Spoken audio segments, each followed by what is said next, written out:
You're talking about the magazine articles and about money and stuff, and I know for, maybe this hasn't been your experience, but from my experience and that of many other men and women in stand-up comedy, they work for years and years and years, literally, just making pennies. And then all of a sudden you hit it big and your paychecks increase enormously. Yeah. And is that any kind of pressure, any kind of problem for you? Do you... I'm completely all right with that. It seems to have. I seem to have relaxed into it nicely. Now, it's a bit of pressure. I noticed that it changes you in little ways. Like it's changed the way I laugh at parties. Oh, really? Yeah, I used to go, that's really funny. You know, now I go, oh! Oh, oh beautiful!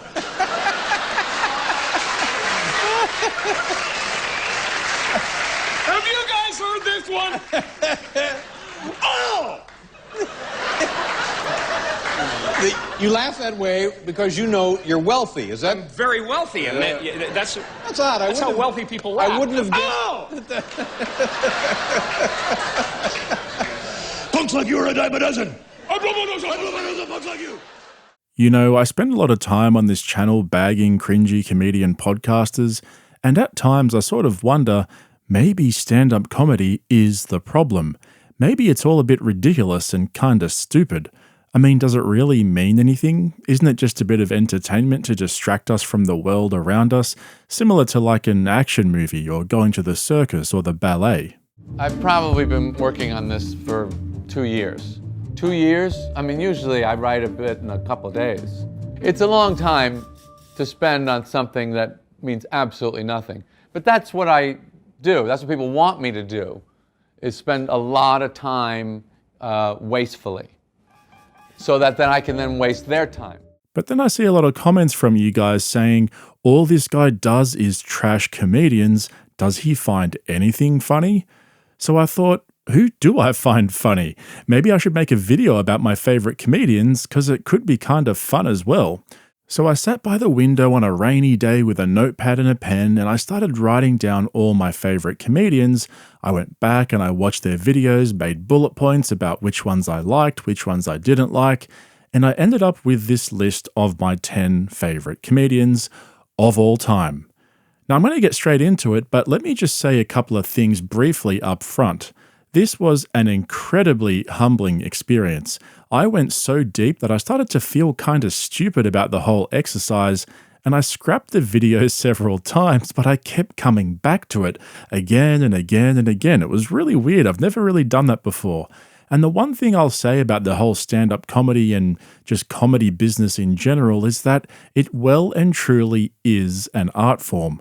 Because of social media and podcasting, stand-up comedy has become lowbrow, boring clickbait that appeals to the lowest common denominator. It's all about roasting and cringy crowd work and bundling up as many zingers into 60 seconds as possible to make your little short or your Instagram reel. And it's all followed by the inevitable ad read. Geez, I think I've been watching too many George Carlin videos. But what I noticed after I compiled my list is that my personal preference is for storytellers. The best comedians, in my opinion, drag you into their minds to the point where you forget what you're watching and you just cannot stop laughing. After all, that's the point, isn't it? So then, as a final preface to this wonderful list of comedians, I feel compelled to point out that this is a top 10 list. That means there's only 10 spots, and they're my 10 spots. If I was doing an all-time top 10 comedian list, it would probably look a little bit different. For example, both Jim Carrey and Jerry Seinfeld did not make it into my top 10, even though they are two of my favorite all-time comedians and have both made massive contributions to the comedy genre. There are only 10 spots here. That's what made this so fun and exciting for me. So inevitably, there was going to be a recency bias due to the fact that I'm a millennial and I didn't get to grow up and appreciate some of the comedians who are considered to be the best of all time. The comedians on my list all had a personal impact on me growing up, and some of them I came to love as an adult as well.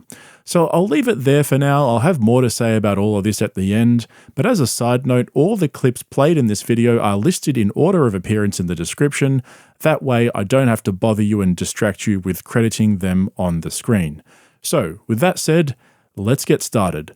Coming in at number 10 is Larry David. It is a pleasure to have this man right here in studio, and even more of a pleasure at the same time to get his remarkable and fantastic and perfect show, Curb Your Enthusiasm, back on television. Season 11 of Curb Your Enthusiasm premieres this Sunday, October 24th at 10:40 p.m. Eastern Time. Everybody synchronize your watches on HBO. Good to see you once again. 10:40? Larry David. How are you, Larry? 10:40? Yeah, it is. Really? Yeah, did you not know that? Am I informing you of that decision? I thought it was 10:30. It is. I was told it is 10:40 p.m. Eastern Time. Where did they get 10:40 from? I don't know. Is there like a show in front of yours that you're... I have no idea. Wait, what's on at 10 o'clock? Or I don't know. I got to check my local listings on that front. But all well, right, whatever. So for those of you who aren't aware, Larry David co-wrote and produced the first 7 seasons of the TV show Seinfeld, and he wrote 62 of the 180 episodes all by himself.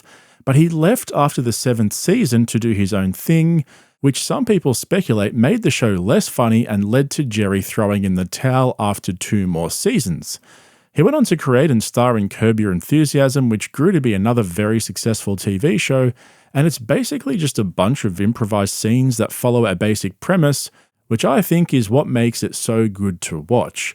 But the thing that I love most about Larry David is that he is so ridiculously rich. Thanks to Seinfeld and, of course, Curb Your Enthusiasm, estimates are that his net worth is anywhere from $500 million to $1 billion. And for me, that restores the balance back into the world because, really, when you think about it, Larry David is just a bitter old man who hates everything. So the fact that he's worth hundreds of millions of dollars just takes his comedy to a whole new level. just to start off our conversation, I would like to make you the commissioner of the NFL. Okay. Okay. And I want Larry David, you are now the new commissioner of the National Football League. Really? Yes, congratulations. Are you kidding? There you go. Congratulations. This is a dream, okay? I quit Curb Your Enthusiasm in a second if this is true. Okay. Okay. So now let's how do you wave a wand? What do you do first as the commissioner of the National Football League, Larry David? Number one, and I really don't care if people like it or not, I'm losing the goalposts. Wait, what? Why are there goalposts? Okay. Why are kickers, okay, they don't have football skills. They're not football players. I'm sure they're wonderful people, but they're not football players. Why are they kicking a ball through goalposts to decide games? It doesn't make any sense at all. First of all, goalposts are a relic from the old English rugby, I think. Okay. You know, when they used to actually run and kick a ball through goalposts, but they don't do that in the NFL. There's no need for goalposts. What? Wouldn't the game be better without them? Think about it. Why not just have leaping frogs to decide games? See if a frog can leap through a little goalpost that you set up, okay, on the floor, and if the frog can leap through the goalpost, then do that. What? Why kick it through a goalpost? Well, it's not called leaping frog ball. It's called football. So Yes, you're saying take the feet out of footballs? Is that what you're saying, Larry? Is that what you're saying? Yes. Why? Feet are deciding games, and they shouldn't. Oh man, he really has no chill, huh? And speaking of chill, Larry David couldn't be further apart from number 9.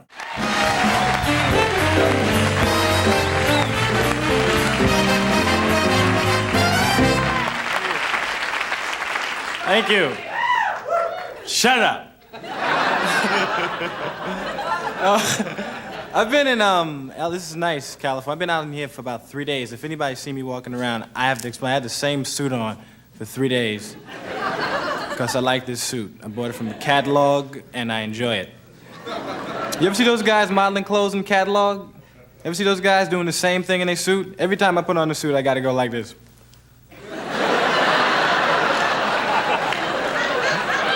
I was just outside, standing in the front going. You know? Anybody ever see those guys that model their underwear in these books? And they smile while they're doing it, they stand out there going. Did you notice these guys never have no bulge? You ever check that out? And they're standing there in front of millions of people, smiling. First of all, if I didn't have no bulge, I would not be modeling no underwear. Okay?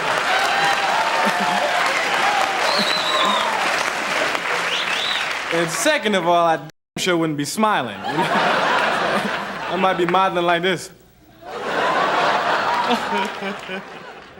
So anyone who grew up in the 80s and 90s has at one point wet their pants from laughing at Eddie Murphy. He's probably one of the most quotable comedians in history, and his 1987 comedy special called Raw is still to this day the highest grossing stand-up comedy concert film ever released, making almost $150 million at the box office, adjusted for inflation. But it wasn't just his stand-up comedy that made him so famous. Eddie's made over 50 movies throughout his career, and his 1984 movie Beverly Hills Cop shot him to fame and fortune, grossing over $300 million on a $13 million budget.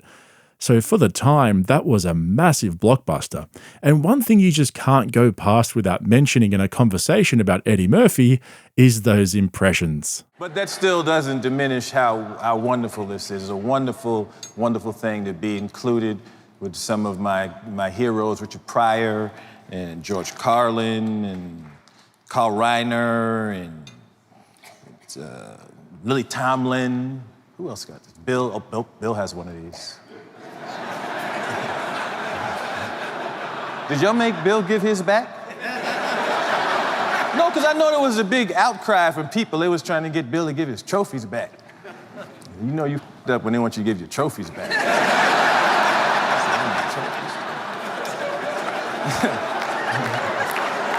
want to give his trophy back too? He should do one show where he just come out and just talk crazy now.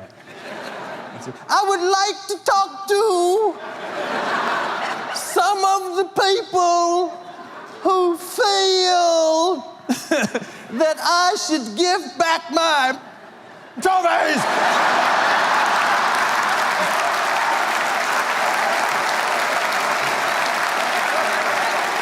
Just because you may have heard recently that I allegedly put the pill into people's chocolate. I wish somebody would come up to my house talking about give up the trophy because you put the pill in the people's chocolate. You get up. Because I'm not giving back. It never gets old, huh? And moving from one great comedian to another, in 8th place, I've got Patrice O'Neal. Well, yeah, I mean, it's possible. Like this show here, man, it's possible the crowd just didn't like me. You got to make the right choice. You got to read the crowd. You got to hope they want to laugh. There's a lot of things going on when there's a dynamic of a mob. It's a mob dynamic. It's a people sitting there watching you, and they want to be manipulated. You know, you dealing with a lot of people that want to be manipulated into forgetting that they're having a tough time, or that's what it is. It's manipulation, dude. Laughter is something that people don't do because they want to do. They're kind of made to do so. They kind of, you know. But so that's the art and the science of comedy? Yeah, it's manipulation. It's just like, somebody sitting there like, you might come out and, I don't like your face. You just look like somebody that looked like robbed me when I was a kid. It's real instinctive. It's real native. You know what I mean? It is. It's like you come out and you just go, I don't like this dude, and then now I gotta manipulate you into not liking me and into laughing. That's serious, and without letting you know it. By just my words to arbitrary people. Really, I'm talking to you. But if this was 50 people out here, I might be talking to you, but they all listening and you representing them. So if you like me, then it'll trickle over to that one. It's mental. It's a lot of mental shit going on with this game. It's a serious thing. Sadly, as most of you probably already know, Patrice O'Neal passed away back in 2011, which in hindsight, with everything that's happened around the world since then, it's been a monumental loss for all of us. And that's what made Patrice so good at his craft. Nothing was off limits. He never pandered to his audience. Watching his stand-up routines was like being on a roller coaster. He had this push and this pull about him, this unpredictability. It made his style so compelling to watch and listen to. Nobody was safe when Patrice had a mic in his hand. Thanks, Bud, for that horse intro. Make it real easy for me. Yeah. Excuse me, can you hold that for a second? So,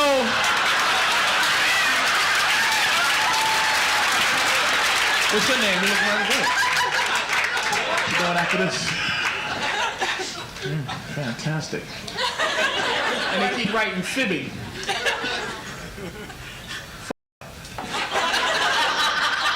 Oh, they wrote you say it was writing fibbing, so what are you gonna do? So how you doing? You know, court stenographer. You know that don't make me feel comfortable.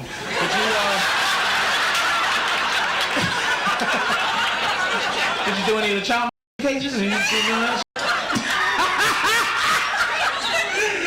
that's right. Yeah. Can you repeat back what Bob Gullum said earlier, please? I'd like to know if he said one of my jokes earlier. Can you do that for me, please? Stenographer!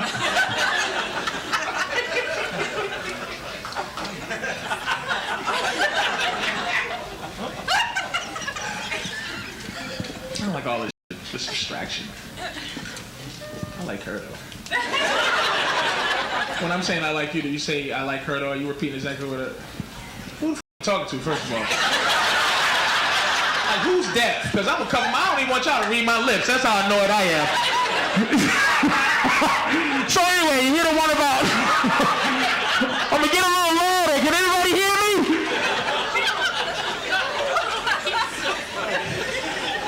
Is that him then? Hey, don't do the thing.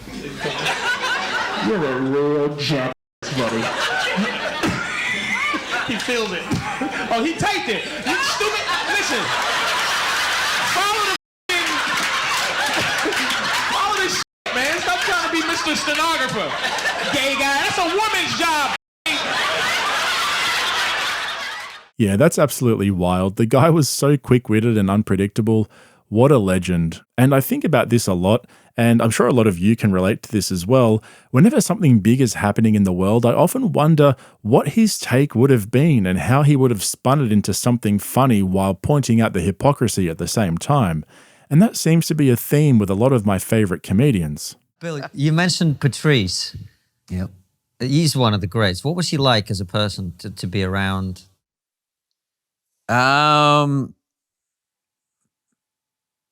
He was everything. Everything was on 10. That guy was on 10. If he was being cool, he was the coolest guy you ever met. If he was being funny, he was the funniest guy you ever met. If he was being an asshole, you wanted to f***ing kill him. I still have arguments with him.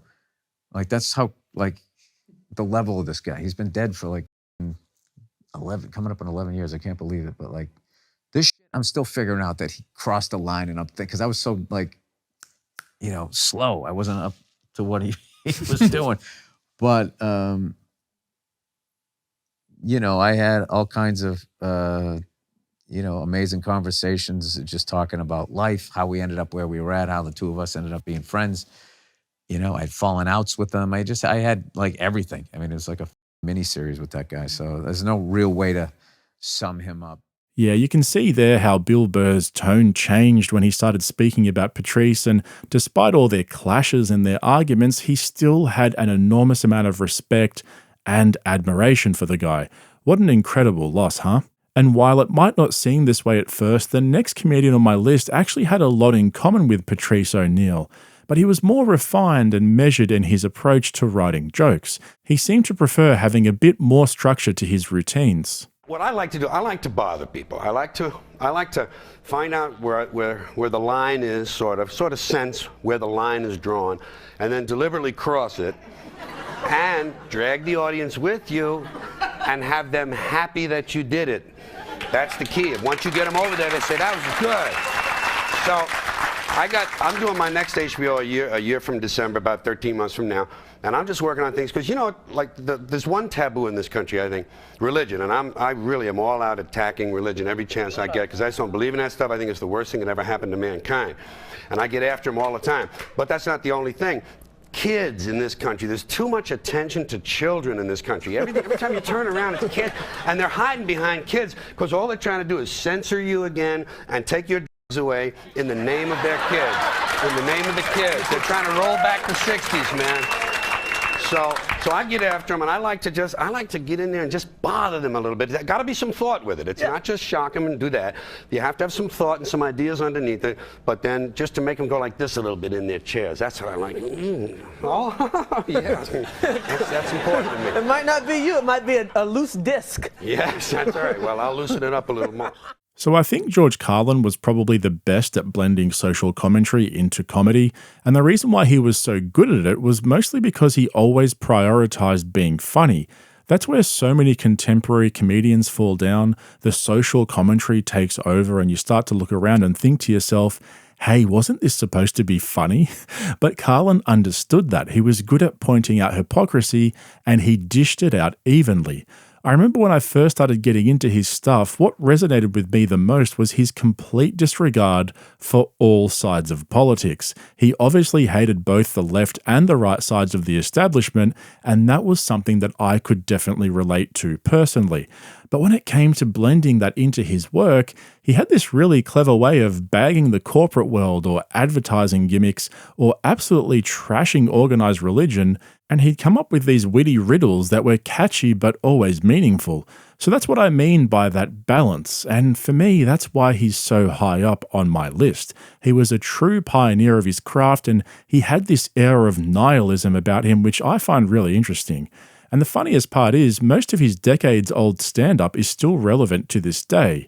It just goes to show that we don't learn from history, it just repeats itself over and over and over again. You know, stand-up comedy is a low art. It's a vulgar art. It's an art of the people. It's not. But it's an art. But it is an art. It has to do with interpreting the world as you see it, and then writing something, and then delivering it verbally. And I found a very liberating position for myself as an artist, and that was, I sort of gave up on the human race and gave up on the American dream and culture and nation, and decided that I didn't care about the outcome. And that gave me a lot of freedom from a kind of distant platform to be sort of amused, to watch the whole thing with a combination of wonder and pity, and try to put that into words. Not caring about the outcome. What do you mean by that? Not having an emotional stake in whether this experiment with human beings works. I really don't care. I love people as I meet them one by one. People are just wonderful as individuals. You see the whole universe in their eyes if you look carefully. But as soon as they begin to group, as soon as they begin to clot, when there are 5 of them or 10, or even groups as small as 2, they begin to change. They sacrifice the beauty of the individual for the sake of the group. I decided it was all under the control of groups now, whether it's business, religion, political people, or what, and I would distance myself from wishing for a good outcome. Let it do what it's going to do, and I'll enjoy it as an entertainment. And I'll reflect on what it is on its own. And I'll enjoy it for the entertainment. There's a little bit of a sick part in this, too. I root for the big comet. I root for the big asteroid to come and make things right. That's the way I put it. Stir things up. Yes, to get us back where we were before the first one came and knocked out these dinosaurs and let the ferrets grow up. We're talking about comets on this show tonight. I know it. And I'm rooting for that big one to come right through that hole in the ozone layer, because I want to see it on CNN. See, I'm here for the entertainment, Charlie. I am. Philosophers say, why are we here? I know I am here. For the entertainment. The show. Yeah, Carlin knew where it was at. He figured it out early on, and so it's probably no coincidence that his prodigal son, Bill Burr, finds himself next on my top 10 list. You know, it's fun. You get on stage, you talk about topics that are kind of taboo, but you make them really, really funny. So your Christian background is part of the show, or at yes, least and 2 I wanted episodes. to talk to you about Jesus after this. Well, the only reason why I bring it up is some people thought maybe you went a little too far. You know. As far as what? Well, they thought that maybe you were being disrespectful to the Christian religion. Who did? I'm telling you, you need to Google. Oh, good Lord. So did you feel you were being disrespectful, or just you were just having fun with some of the crucifixes and stuff like that? I don't even know what I mean, we did maybe 2 jokes about that? Yeah, exactly. Don't you think the Catholic Church went a little too far? More so than my cartoon. All right, listen. A couple of jokes. I know this is a morning show. You can't bring up all those crimes. You know what? Technically, well, they just sort of kept moving them around. You know, like those killer whales at SeaWorld. After it kills a trainer, they'll then move it up to Seattle. They don't give them their background. All right, I'm not totally following, but I don't think I want to. You know what I'm talking about? It's a morning show. I understand. Anytime I came on, positive. that kid Positive. missed the graduation, and then it was a feel-good story. It was a feel-good, and we want to leave. If you want to feel good about America, you watch the morning shows. You don't watch this, you know. And we were joking earlier. If that kid's story about the graduation was late night, that would have been a whole different story. What do you think? He's still missing. We can't find him. All we found was his hat. But you watch in the morning. It's great. It all worked out. He got his own personal graduation. Like, I was in such a great mood. Look how yellow this couch is. It's like the sun. Geez, when you poke and prod a tiger, what do you expect? And that right there perfectly captures the essence of what makes Bill Burr one of the best living comedians. The guy is relentless. If you put him in the corner and he feels threatened, he goes in all guns blazing until he completely wipes you out. Just ask anyone who was at the Traveling Virus comedy tour back in 2006. The crowd was wild, they were booing and heckling like crazy. So then it was Bill's turn, but instead of chickening out like all the other comedians before him, he goes all in, roasting Philly for a solid 12 minutes straight. It was like a comedy battlefield, but Bill didn't back down in true style. He dissected everything about Philly and he turned the tables on them and totally flipped the crowd. So much so that by the end, not only had he won them over, but he got a standing ovation. It's wild how a skilled comedian can turn the whole crowd around like that in just a few minutes. But I think one of his major comedy achievements was roasting Mr. Comedy Brain himself, Joe Rogan, right to his face. By the way, dude, the elk's been delicious. Thank you. How do you like it? I made this American chop suey with it, and my wife gave a f***ing bad review before anybody even tasted it, and everybody just said f*** it. Like, she goes, it looks like Hamburger Helper. I've been chowing it for like 4 days. Like, out of respect for that f***ing elk that you shot. It's like, I'm eating all this shit. I don't care if it's f***ing bad. Does it make you more aggressive? What? Elk. No, Joe, you f***ing lunatic. Somebody gets in my face, that might cause me to get more lunatic. I eat a little bit of protein. You had to beat the f*** out of people for like 3 decades before you could like chill, smoke a little, put on your Little Rascals hat, and just f***ing chill out. You don't understand. I love him to death, but this guy is the most testosterone-filled dude I've ever met. That's why I love him. I love him. He's like every guy I met in Boston welded together. He's crazy. The Little Rascals hat will haunt me for the rest of my life. No, and this is what's killing me. No, I'll never put this on. No, Leave the house Joe, right you're now. crushing that. He's crushing that hat. Come on, you know he is. You're killing it. I love it. I love it. You don't have to balance it out. I like it. It's hilarious. No, isn't it ironic how Rogan made it into this video eventually, but only because he got roasted by one of the guys on the list? Brutal, huh?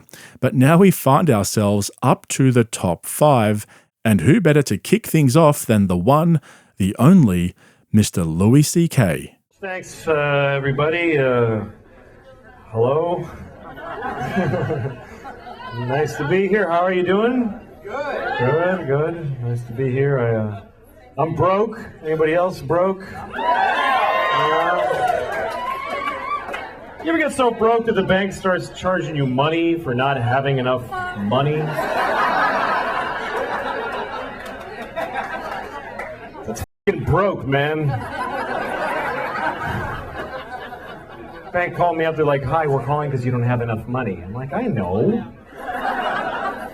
She's like, "Sir, you have insufficient funds." Well, that's a good way to put it, too. I agree with that. I find my funds to be grossly insufficient. Thanks for calling. Why are you mad at me? I don't understand what. How is this something I'm doing to you? She's like, "Sir, you only have $20. That's not enough. You can't only have $20. I'm like, "Look, I'm not being broke just to f with you. I just really don't have any money. I'm not trying to be a dick. My life is shitty."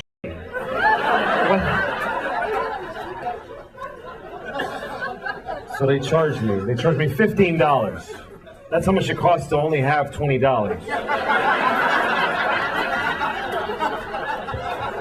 But here's the f***ed up part. Now I only have $5.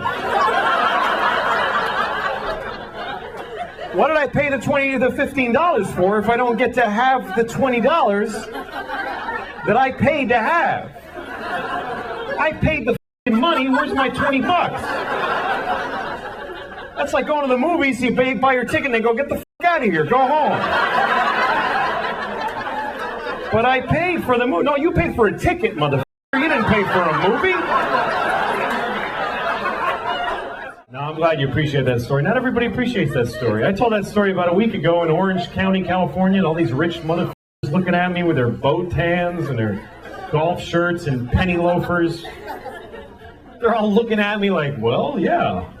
Like, you were financially irresponsible, you had to pay the price. I don't frankly see what you're angry about. The bank has a right to accrue a fee, clearly. That's how different it is to be rich than it is to be poor, because when you're rich, the bank pays you for being rich. If you have a lot of money, they give you money because you have a lot of money. They say, you have so much money that we should give you some. Because you have a lot, you should have more. Here, take more money. Take this guy's 15, f*** him, you should have it. It makes perfect sense. What I love about Louis is his ability to use the most mundane, seemingly uninteresting observations and turn them into this laugh-out-loud comedy. The guy really is a comical genius, and if you really want to see him at his best, go and check out his bit about, of course, but maybe. Those of you who have seen it will know exactly what I'm talking about. His setup, his pacing, his facial expressions, they are absolutely spot on. He really is a classic stand-up. And when you consider how extraordinarily unattractive he is and how badly he dresses, you really start to appreciate how funny he really is. He's never precious, he's quick to bag himself with his witty, self-deprecating style of humor, and you can tell that he's an intelligent and thoughtful guy. And even though his career came to an abrupt stop due to his fascination with grossing people out, he seems to be better for it in a strange and wonderful way. I did Madison Square Garden, 8 times in my life. And I remember every show, after the show, I would look up, I'd watch the guys clean up and stuff, and I'd look at it and I'd go like, I want to feel something. I couldn't feel anything. It's like, it's just a day at work. I live downtown. I took the subway and I do MSG like it was my job. And I just go home and I go, is this special? This is supposed to be special. That's exactly the first time I did the Wilbur. I didn't feel that way. I sat in the back and I went, I feel like I should be high-fiving someone. Yeah, and as soon as you just did your job. But then, and I don't really remember those shows. And then years later, all this, my ability to do things like that went away. I lost everything. And then I went to see Bob Seger at Madison Square Garden as a spectator. And I just went with my friend Joe and Joe List? Yeah, Joe List. And Joe Mackey, too. I went with 2 Joes to see Bob Seger, who I grew up high school. Bob Seger was the soundtrack to my high school. Night Moves. Yes, down on Main Street. Ramblin' Gramblin' Man. That's one of my best promo videos was Ramblin' Gramblin' Man. Oh, it's just the great. Yeah. So I went to see him. I'd never seen him live. And this was his last show. He announced this is his last show at the Garden. And so I'm sitting there and he comes out and he's singing all the songs and it's a beautiful show. He has 14 guys on stage. But anyway, so I'm watching that show and I realize I think that he and I are the only 2 people in this room who have been on that stage. Like we're the only 2 people who have headlined this room. And I'm just sitting here in seat number whatever. And I got really sad and I was just crying. And also his music is very emotional. Yeah. So I called Blanche, my French gal friend, and I told her how sad I was. And she said, I'm going to challenge you and tell you weren't sad. I'm going to tell you it was joy because you were finally able to see the beauty of what you did in that room. You were finally able to, because the Garden is, when you're sitting in it, it's so beautiful. It's such a beautiful place. Yeah. And she said, you're finally, after all these years, able, because now that you've come down and you're standing on the earth again, you're able to see that it's so awesome that you did that that it's so incredible that you did that. When you're in it, you can't. There's no drag on your wings. You're in the stratosphere. But when you come back down, you can go, I can't believe I was there. I can't believe I was there. And I'm going back. I'm doing it one more time. Wow, he couldn't have told that story to a more deserving person. But yeah, it's funny how a common theme amongst the people on this list is that they're all torn and tragic in their own way. I guess that's what makes them notice the funnier, weird things in life. But one guy who isn't torn or tragic in any way, shape or form is the next comedian on this list. Coming in at number 4 is the guy who roasted the life out of Hollywood, and sadly they still haven't recovered. Also not nominated, I Love You, Philip Morris, Jim Carrey and Ewan McGregor, 2 heterosexual actors pretending to be gay. So the complete opposite of some famous Scientologists then. What? Probably. My lawyers helped me with the wording of that joke. Talking of The Walking Dead, congratulations to Hugh Hefner, who's getting married at the age of 84 to 24-year-old beauty Crystal Harris. When she was asked why she was marrying him, she said because he lied about his age. He told me he was 94. Oh, come on. Don't worry. Hold out and just don't look at it when you touch it.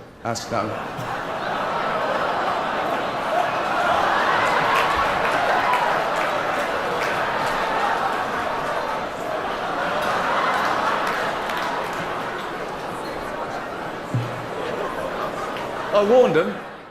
Our first presenter is beautiful, talented, and Jewish, apparently. Mel Gibson told me that. He's obsessed. Please welcome Scarlett Johansson. So if you want to see Ricky Gervais in full flight, possibly one of the best moments in television history, go and check out his 2020 Golden Globes monologue, I seriously don't know how the guy is still alive. But everyone seems to love him except for the ones getting roasted. And it's interesting because Ricky is one of the least controversial comedians on this list, and I think he manages to get away with it by choosing his targets wisely. I mean, thanks to Ricky Gervais, I hate dolphins. If I was him, I probably wouldn't go swimming in the ocean anytime soon. But I should also mention, Gervais has been quite outspoken on the issue of censorship in comedy, and he goes quite hard on the paint against cancel culture and people who are professional victims. So your tweets, of course, people love them. You are one of the most unapologetic people on Twitter, which is great. I'm sorry on the inside. But it seems like at some points, and this is what I love, when you read the first few lines, it's like, is Ricky apologizing for something? Or is Ricky like showing some sympathy for these holy rollers or whoever it would be? And then at the end, you just f him in the ass with a little twist. I think you mean the one when I said, if anyone's ever been offended by it, I'd like to say I'm so sorry for you being a humorless. Yeah, it's like, oh no, see, he's not. Yeah, they look at it like it's a nice little journey, and then there's waiting at the end, and they're like, oh. But that's the kind of stuff. That's the intuition and weird things in language. Like, we just understand. There's no way to explain that on paper. Like when you say to somebody, "Hey, sucker," we just understand what it means by where it's coming from. Well, that's why it's so gross when people take things out of context and print them out as a written word, and then it's like, of write course, a blog that looks about bad. it. Yeah. But it's all about intent. It's all words intent. about intent. Yes. That's all it is. Otherwise, they're squiggles on paper. They're lines. They're But nothing. people have Without taken intent, that away. Of course, and it's all context. If people get in the way and they've got their own little worries and foibles, and they can't see the wood for the trees. They can't see the you're persecuted the now target. for something that They meant know nothing. that, though. They're pretending. They do, exactly. They're pretending that there's Pretend no outrage, subtlety in of language. course. Oh yeah, Pretend because outrage. people want a bit of controversy. It's also this insatiable desire to hear about what the man in the street has to say.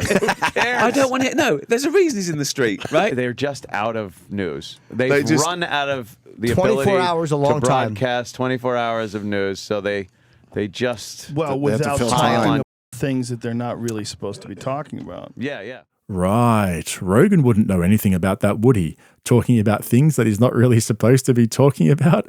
Geez, he's catching a few strays in this video, huh? Wait until the end. Anyway, we now find ourselves at the business end of my list, the top 3. These are the comedians that I absolutely love, and if I'm being honest, deciding where to place these last three took the most time for me because all three of them could easily be number one on this list.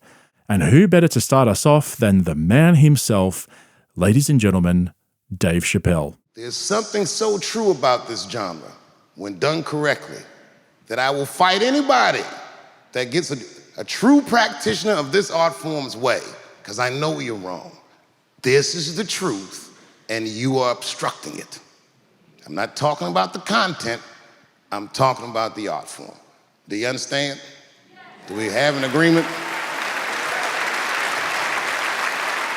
And what I really wanted to say tonight, and I'm glad I get the platform to do it, I'm gay. I am gay, and I can't wait to see what this does for my career, being gay like this.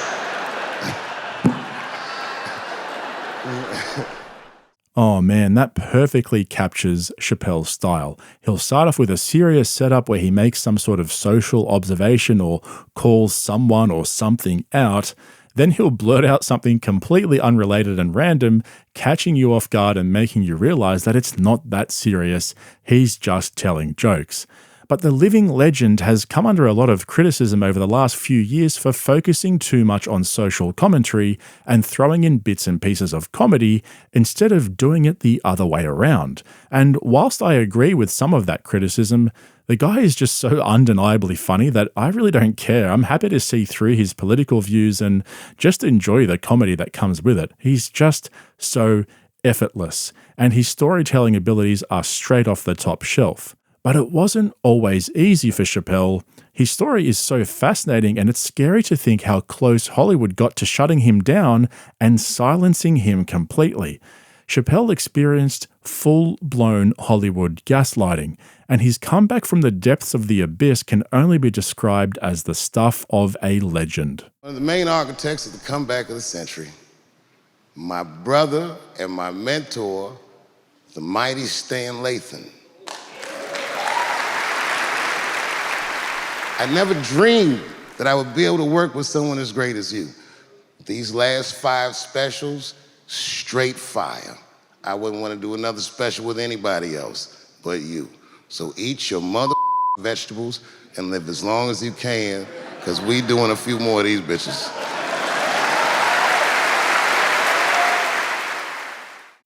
Yep, wow indeed. So for those of you who don't know, back in the early 2000s, Chappelle signed a deal with Comedy Central to create his own show called Chappelle's Show, and it became a massive hit. But during the 3rd season in 2005, out of the blue, Dave bailed and took off to South Africa. He apparently felt too much pressure and the stress of the show was getting to him. He didn't like the way they were marketing the show, and he found that he was losing creative control over a show that had his name all over it, like literally. So fast forward then to 2020, when streaming services picked up Chappelle's show, Dave realized he wasn't getting a dime from the streaming deals because of the contract that he had signed way back in the day. So he wasn't getting any royalties when his show was blowing up on all these platforms. So what does he do? He drops truth bombs publicly, urging fans to boycott the show on streaming services until he gets what he deserves. It became this huge statement about artists getting their short end of the stick in the entertainment industry, about creative control and fair compensation. The guy called out the industry's shady side, and people started listening, and he won. He got the rights back to his name and likeness, and they paid him what he was owed. This was one of the biggest W's in showbiz history. Do you know why Prince, the famous rock star that was a friend of mine, do you know why he called himself the artist when he came back? He calls himself the artist because that's what they call us in our contracts. Oh, these contracts are crazy. You should hear the terminology they say in these contracts. To use your name and likeness in perpetuity throughout the universe. Who the could possibly know what that means? Nobody does. It's so complicated, in fact, that when you're a kid like me, you have to hire somebody to tell you what that means. and you sit down at a table and you do the contract game. And that's how I got with Comedy Central. People think I made a lot of money for Chappelle's show. When I left that show, I never got paid. They didn't have to pay me because I signed the contract. But is that right? I found out that these people were streaming my work and they never had to ask me or they never had to tell me. Perfectly legal because I signed the contract. But is that right? I didn't think so either. That's why I like working for Netflix.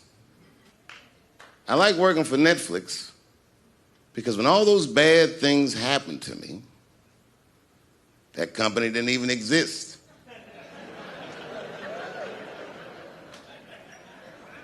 And when I found out they were streaming Chappelle's show, I was furious. How could they not know? So you know what I did? I called them and I told them that this makes me feel bad. And do you want to know what they did? They agreed that they would take it off their platform just so I could feel better.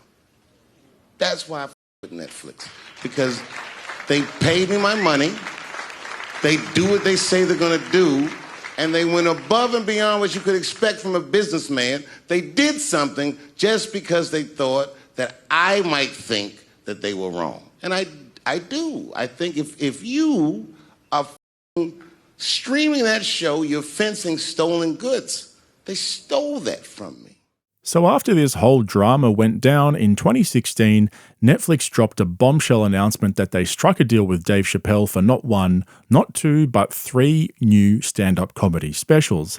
And get this, they forked out over $20 million per special. Yeah, you heard, for each one. And this was a huge deal because it marked Chappelle's official return back to the comedy special scene after over 12 years of absence. The best part is, people loved it. They went nuts for it. Netflix ended up declaring that these specials were the most viewed comedy specials in the entire history of Netflix. Dave Chappelle was back and he was breaking records. And then Kanye tried to do the same thing, but it backfired. Whoops. Anyway, we are well and truly in GOAT territory now, sitting at number 2 on my all-time favorite comedians list, a true unicorn of the comedy world. No top 10 list would be complete without his name on it, Norm Macdonald. He's a completely straight guy. He gets a lot of ladies. You know that about him with the ladies. Don't say ladies. Women, girls. Okay, thank you. Ladies, what are we, on an FM station here? He's Don Cornelius. But these gay guys, man, I was reading, you know about the... These gay guys. I haven't even said hi yet. All right, tell me what it is with these gay guys. I know, I'm already... I just read this thing about the Michael, George You're reading Michael. a lot, aren't you? Yeah, I got a little time off. Now I read the newspaper.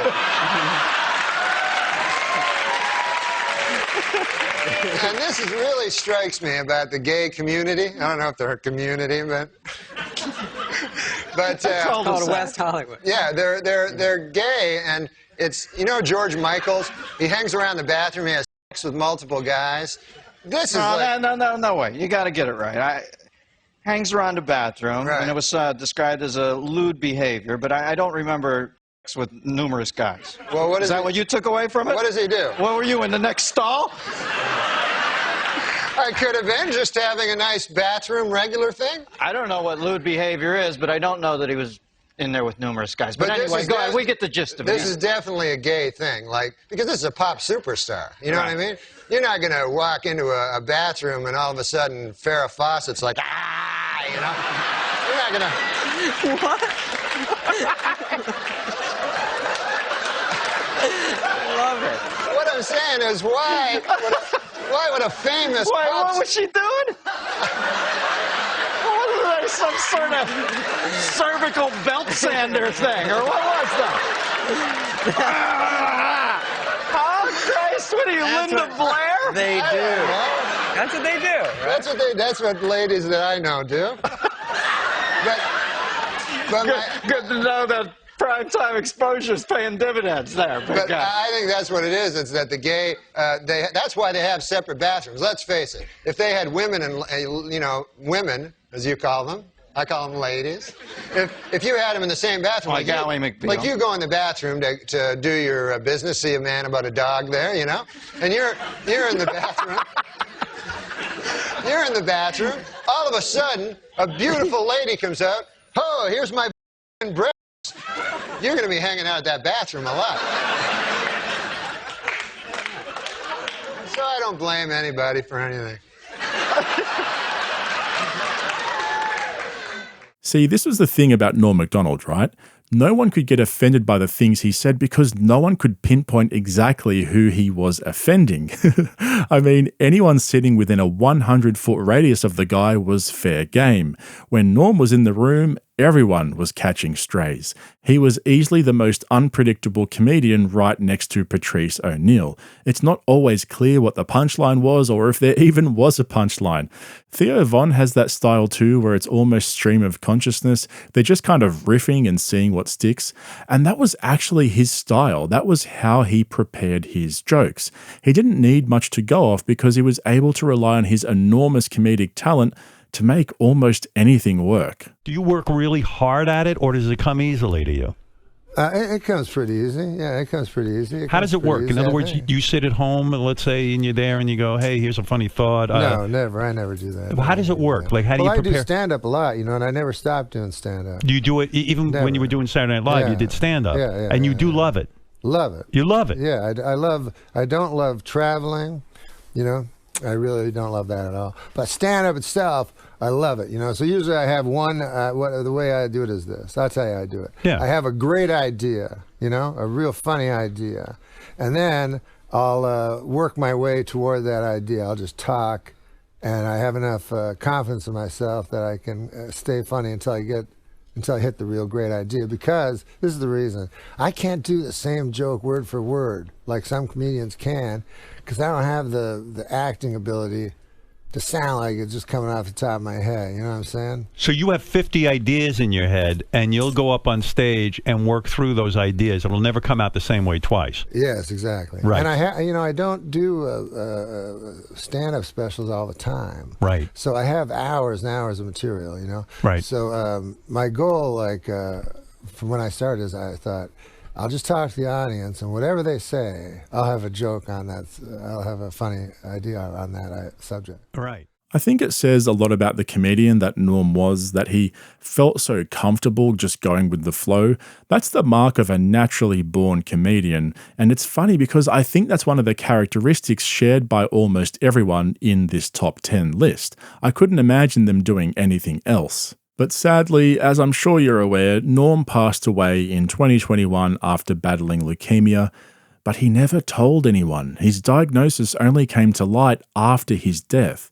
And according to his brother Neil, the reason why was that he was worried that if he announced his illness publicly, it would change the way he was perceived, and he just wanted to continue doing what he loved and just being treated normally. He didn't want any fuss. So to call Norm Macdonald quirky or unique would be a massive understatement. He really was a generational talent, and again, like Patrice O'Neill, he was a true artist whose life was cut too short. And like I said, like almost everyone on this list, Norm could easily slide into that number one slot. Ranking these guys is like splitting hairs. Honestly, you guys should try doing it like actually as a serious exercise. It's so hard, not to mention the 20 or so other comedians who haven't even gotten a mention for obvious practical reasons. However, here we are, folks. A top 10 list would not be complete without the GOAT, the King of Kings, a timeless talent to carry the mantle amongst many other worthy recipients. But there can only be one number one. Ladies and gentlemen, the GOAT, Richard Pryor. You always go to bars. When the guys get drunk, they started fighting. Some dudes would really get weird and want to fight women. Right? They always want to fight the women, right? They go, say, man, what you mean we can't have another drink? Well, we done spent money all night, chump. Tell me, don't hold me, man. Give me a drink, baby. Get a beer for the house. One beer. Woo! What's wrong with you, ugly woman? Well, ain't nobody messing with you. Turn your face around. I'll knock you. Who are you, chunk? I don't care if that's your mama. Wait a minute, baby. You didn't hit me. Say, man. No, don't hold me, man. Don't let me go. Don't nobody hit me, baby. Don't nobody hit me and get away with it. Well, do something, baby. You done kick me in the man. Don't nobody kick me and get away with it, baby. I mean that.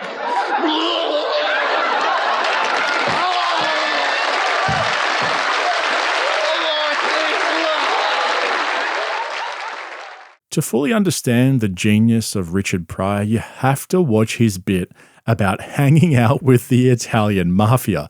In my opinion, it's probably the single best piece of stand-up comedy parody in history. The nuance in every sentence and his delivery and attention to detail it's almost shocking, right? And the way he delivers it so effortlessly and naturally, it just solidifies him as the comedy goat for me. He was a tragic figure telling stories with a conversational intimacy, and his use of swearing made it all seem so casual. He clearly inspired guys like Eddie Murphy. And he just seems so far above the spectacle of performing, and you can tell by the way he dealt with hecklers. You know how some comedians get really nervous and you can see the cogs turning around in their head as they quickly try to think of a witty comeback? Well, Richard Pryor didn't do that. He was just so chill, and he gently roasted them until the whole place was on fire. He was quite obviously an arsonist. When you met Richard, Richard was not freebasing yet. No. No. Oh, that started when? 80s. That started in 80. That started, yeah. The fire 83. was June 9th, 1980. Okay, the fire. So he was already freebasing. So he started that when he was working on, right before Stir Crazy, he started that. And I came into the house one day, and I'm like, what's that smell? The first time he did freebase, he lit the mattress on fire. I mean, Richard was an arsonist from back in the day. Me too. I love arson. I love it. I should have been born Jewish. I'm telling you. I could light on fire like anybody. I love it. He started fires when he was a kid. I mean, but I said, Richard, and we dragged the mattress into the bathtub. It was, and I did that with him for about 10 days. And I'm like, I'm out. I can't, I could snort. And I could keep that under control. This was like, what kind of high is this? It's like someone took a mallet and goes, whap. You're just non-compos mentis. You're not thinking, you're not aware. I said, I got to get out of here, Richard. And anyway, I wrote a poem to Richard. And I said, Richard, this is not working. I said, the way you made love to me was a shame and a disgrace. Your ice-cold heart chilled my soul. Your woman is freebase. Freebase had moved in. That was the woman. It took my place, which broke my heart. And I got out. He said, take all that jewelry off on your way out. The next gentleman, you all know. It's hard to... first of all, we're all extremely glad that he is here tonight. He is an extremely talented man. And one thing you can say about Richard Pryor, he is a survivor. And when he is on, I don't think there's anybody who is funnier or more inventive than Richard Pryor, and we're just delighted he is here tonight. Would you welcome Richie Pryor?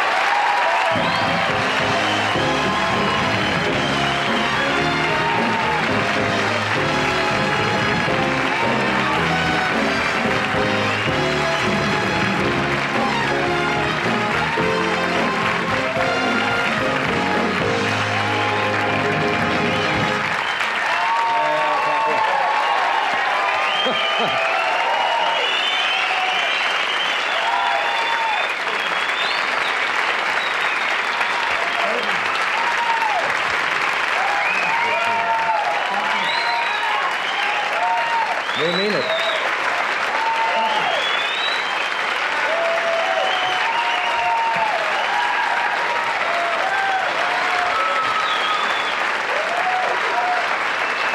And also,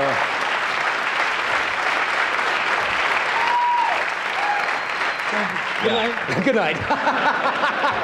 Come back here. And also, I probably should mention the first black admiral in the United States Navy. You know, I was surprised that actually it was very, very touch and go. There's no secret about it, that when the reports came out in the paper, they were very apprehensive whether you were gonna make it. I watched myself on TV. They said I was gonna die. I had a TV in my room, and I hit the button, and I turned it on, and they said, Richard Pryor's dying.